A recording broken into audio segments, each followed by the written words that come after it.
И понатаму е празен добиточниот пазар во Облешево, без говеда, свињи и друг добиток. Само мал број од гледувачи на прасиња и кози покрај зидот на оградана од пазарот се обидуваат да продадат по некое животно на малобројните купувачи.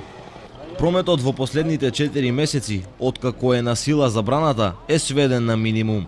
Сточарите од Кочанскиот регион се плашат трговците да не ја загубат навиката да доаѓаат во Облешево, што негативно ќе се одрази врз прометот со крупен и ситен добиток.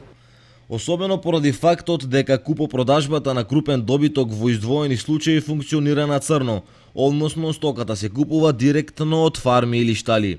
Од комуналното претпријатие во Облешево не соопштуваат колкави се месечните или вкупните загуби поради тоа што пазарот е вон функција, но сигурно е дека значени средства неповратно се одлеваат.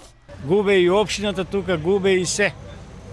Прасињата ја го 1300 му го даваме, нема кој да го купе. Не можеш ништо продадеш надвор. Дай го не ќе улезат, ќе продадеш и овца и прасе и било што, коза, било што, а овде на пато и не доаѓат народот. Проблем е.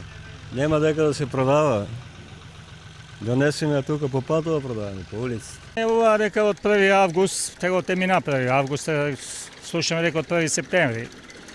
Ама и багистока се уништи, дали ќе има и пазар. Болеста јазлеста кожа десеткува голем дел од фармите и стадата во Источна Македонија. Вакцинацијата која бесплатно е спроведена го запре незиното понатамошно ширење, меѓутоа состојбите на терен бавно се санираат.